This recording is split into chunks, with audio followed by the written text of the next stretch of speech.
Hi, I'm Christina, and this is a book review of The Marriage Act by John Marrs. This was published in 2023, and I would describe this as a science fiction thriller type of novel. It definitely crosses genres.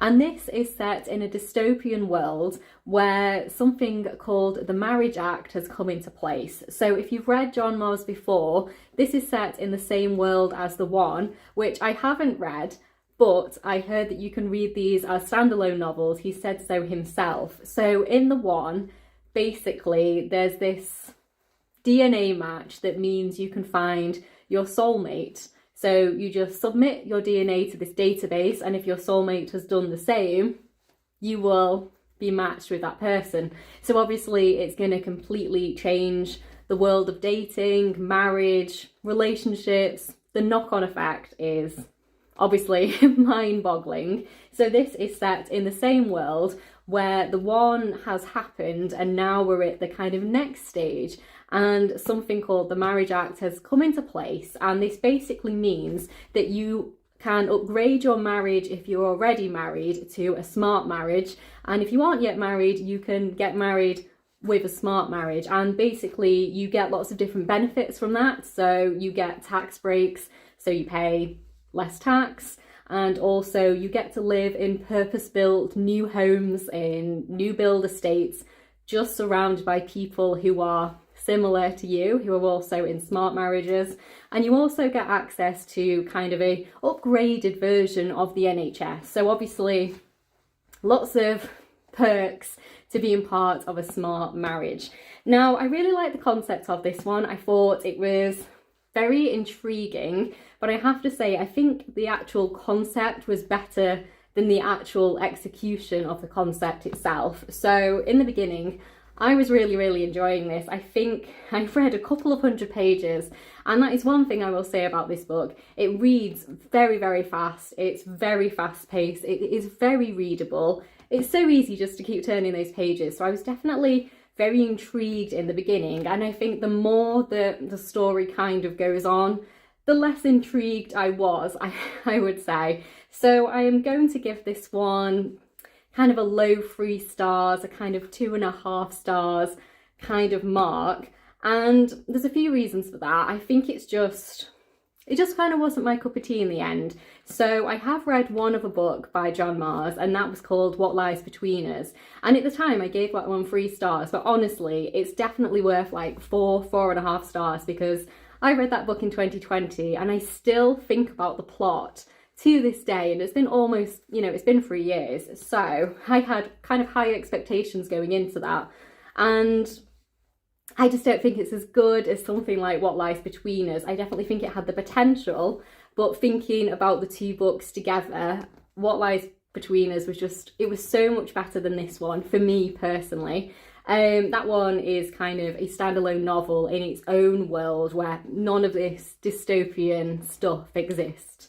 But I will definitely be reading more of John Marrs, because I do like the ideas that he comes up with. I think his ideas are very intriguing. So I'll tell you a little bit more about the book as it stands. So this story is told through 5 main different perspectives.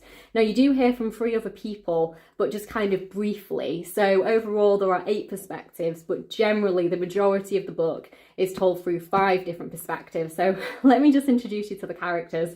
So one of them is called Roxy, and she is a housewife, she is a mum, and she has this ambition to be an influencer, a vlogger, a YouTuber. So that's kind of her aim in life.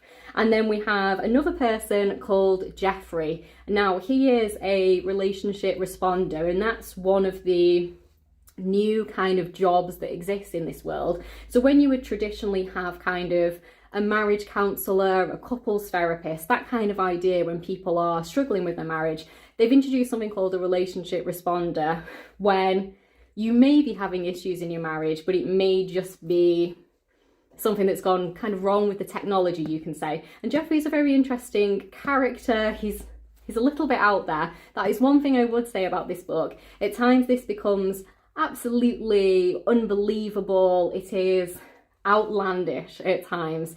I was just like, what on earth is going to happen next? So I think that definitely affected my enjoyment a little bit. It wasn't particularly believable. It was very out there. It was a wild ride, I would say. And the other thing I would say is, with the 5 different perspectives, I didn't think the perspectives were all that kind of distinct. So I had to make notes on who everyone was. And even though I was a couple of 100 pages in, every time one of the characters came up, I was like, who was that again? And I have to look back at my notes to see who they were. So they're 2 of the people. We also have a woman called Corinne, and she is 55 years old. She is also a mother and a housewife. Both of the female characters in this are mothers and housewives. And she kind of becomes part of this political faction, which is called Freedom for All. And they're essentially opposing the Marriage Act, opposed to the government in question, who have brought all of this new legislation in. And then we have someone else called Arthur. Now, Arthur was personally my favourite character. He was so lovely, such a sweetheart. He's an older man and he is in a marriage with a woman, but they have not upgraded to a smart marriage kind of in the beginning. They're much more traditional. They've been married for decades and decades before, obviously, all of this situation, before the Smart Marriage Act, before the DNA matches and the soulmates and all of this stuff. They're kind of a traditional, normal people who met and fell in love before all of this wild stuff came in. And then we have the final character is called Anthony, and Anthony is a man with a kind of very important job where you never quite know what he actually does. And he works for the government in a kind of high-powered, kind of maybe a national security kind of thing, and he has a wife and a son. So they're your main people. And then you have a couple of other perspectives. There's 3 more. There's one called Jem Jones, and she is a very influential influencer vlogger, very important in this world. And then we also have Luca, who is one of the couples who the relationship respondent Jeffrey is tasked with working on their relationship with. And then we also have a woman called Jada, who is the wife of Anthony, who is the government official person. So yeah, they're your 8 different perspectives, your main 5, and then your additional 3. Now, I will just read you the first page to kind of give you an idea of what the whole smart marriage is. And it is an interesting concept, but at the same time, kind of wildly unbelievable. So here we go. How are smart marriages making Britain better? They're good for your health and the economy. So married couples are healthier. They're 35% less likely to suffer high blood pressure, strokes and heart disease. They recover from operations quicker and have stronger immune systems. Married couples take fewer sick days. They don't drain valuable NHS resources and they don't rely on benefits. A proud, productive workforce supports our economic growth. Married couples live 4 to 8 years longer than singletons. And then also a healthy marriage means a healthy mind, so less likely to suffer depression. And the other one is caring companions encourage one another to have regular health checkups, take medication and eat nutritiously and exercise more. So it's basically looking at kind of a big brother world where the government has so much control over its people, and the whole kind of smart marriage has kind of come into place. It's come into place basically as a way to kind of govern society and rule society, and obviously they've introduced it with certain perks that make it highly attractive. Obviously paying a lot less tax, obviously people are going to be very interested in that. And then also the idea that you will be kind of relocated to a beautiful new home in a new build estate, which you were probably highly unlikely to be able to afford previously. Kind of better mortgage rates, you go into better schools, this whole kind of introduction of an NHS Plus system where you get better healthcare. So obviously, on the face of it, it sounds absolutely amazing. The whole point would be, why would you not sign up to a smart marriage? But in reality, obviously, it's dystopian. there are obviously pitfalls. So in this one, what they have this new technology called Audite, and this is something that goes into every home once you've upgraded to your smart marriage, and it's essentially like an Alexa. It kind of listens to your conversation. Well, it's different in the sense that it's listening to your conversations, and it's just always there if you need it. And it gets to the stage where it will record 10 minutes of you and your spouse's conversations every day. And then if it picks up that it thinks there's issues, you will go up to, like, you'll be on level 1, and then you'll go up to level 2, level 3. And at certain stages, you get this relationship responder in, he'll come and talk to you, and obviously so many different things in there. The whole kind of idea of is AI kind of, you know, monitoring and tracking us, and if AI could make decisions on someone's relationship. And then the whole, they've got a new job in called relationship responders, and people seem to be getting trained, you know, within a matter of months, and then it's all very fast. And they make certain jobs like traditional marriage counsellors and therapists illegal, so you can't practice as that. Obviously some people do, and just all of those kind of wild things. And perhaps if I'd read the one, I could have appreciated this more. Now, I did see that the one obviously was adapted on a Netflix TV show. Now, I watched about half of that, and then I stopped watching it because I wasn't enjoying it very much, because it was just, it was wild. It was insane sometimes, and I just kind of wasn't enjoying it very much, to be honest. But I have heard that the book and the TV show are quite similar, quite dissimilar, sorry, they're quite different.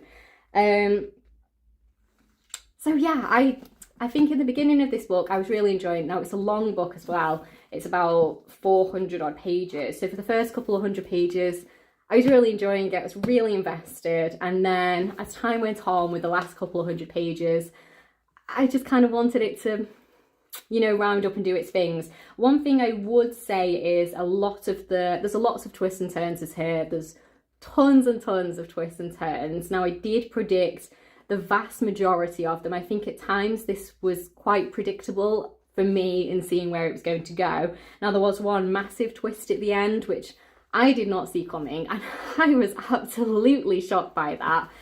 When it got to those final parts of the twist, I was like, wow, I was, yeah, hook, line and sinker, had me. Did not predict that, but it was a pretty good twist actually. But at that stage, yeah, I probably wasn't going to enjoy it too much more. The twist was good. So I'm going to give it like a low 3-star. I think if you enjoy this kind of dystopian future thing, if you've read the one, you'll probably, I assume, quite enjoy it. Now, I'll definitely be reading more of John Marrs.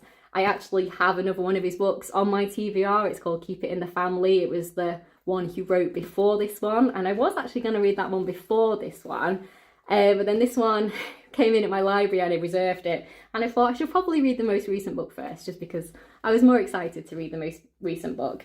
So yeah, I think it's quite good, but ultimately I was disappointed by it, and I do think a lot of the characters yeah, it just didn't feel very distinct. And I was genuinely, even like 300 pages in, every single time the character of Anthony came up, I was like, who is that again? And yeah, I had to look back at my notes and find out who that person was. So yeah, it took me a little bit of time to sink in. I would say that I didn't really connect particularly with any of the characters. I'm not sure if you are meant to connect so much with the characters in a kind of more of this kind of like science fiction thriller idea. And I know that there was also some Easter eggs from one of the other books he's written called The Passengers, that was mentioned a couple of times, and I think I would be quite interested in reading that one. So yeah, overall a bit disappointing, a bit underwhelming. I don't think I would recommend necessarily reading it unless you're really excited to read it, then obviously go ahead and read it. But I don't think it's something I would say pick up straight away from John Marrs. If you haven't read anything by him, I would absolutely recommend you read What Lies Between Us. It was really well written, it's dark, it's disturbing, it's all over the place. Honestly, you read this book, it's from kind of a couple of different perspectives with these two women. One of the women is in the attic and she is chained in this room and she can't leave, and you're just going back and forth between these two perspectives. and you constantly go back and forth with who you think's in the right and who you think's in the wrong, and it's really, really well written.